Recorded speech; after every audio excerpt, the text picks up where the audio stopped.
అంబేద్కర్ కోనసీమ జిల్లాలో ఆర్డబ్ల్యూఎస్ మంచినీటి చెరువులో గుమ్మడి కుమారస్వామి అనే యువకుడు శవమై తేలాడు. దీంతో రాజోలు ప్రభుత్వ ఆసుపత్రి వద్ద స్వామి కుటుంబ సభ్యులు ఆందోళనకు దిగారు.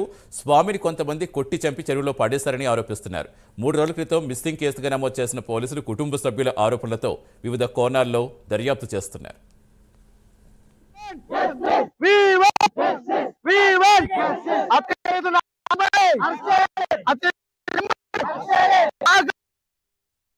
మనం అక్కడ లేము. కాకపోతే అక్కడ మా మేక మటన్ అయితే ఏముందో దానికోసం చంపి ఉంటారని మా అందరికి అనుమానం ఉంది. అనుమానం కూడా కాదు, అది కన్ఫర్మ్ కూడా అయ్యింది. మాకు రిపోర్ట్ లో కూడా అదే రావడం జరిగింది.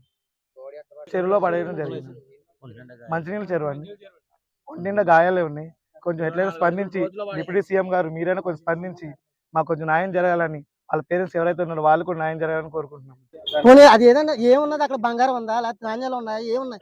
అక్కడ ఒక ఫ్రిడ్జ్ ఉంది, అది ఎవరి ఇంట్లోనే ఉన్నారు, ఆ తాళం వేసేసుకున్నాను. అది అయిన తర్వాత ఆ పొద్దున్న కడిగేవాళ్ళని పని వచ్చింది, ఆ ఫ్రిడ్జ్ అక్కడ తీసేవాళ్ళని పని వచ్చిందండి. కడిగేసి ఫ్రిడ్జ్ తీసేసి పక్కన పెట్టేశారండి. ఇవాళ చూస్తే అక్కడ ఫ్రిడ్జ్ లేదండి, తొడ మాత్రం చెరువు వేసారు ఇవాళ పొద్దుట.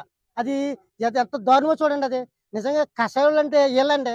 మనిషి మేకని ఎలా చంపేస్తారో, ఎలా సగం కోసేస్తారో అలాగే చంపేసి ఒక్కరు కాదండి 3 చంపారంటండి. అండి బోర అట్టుకొచ్చి బీసుకెత్తే బోర పగిలిపోయిందండి లోపల.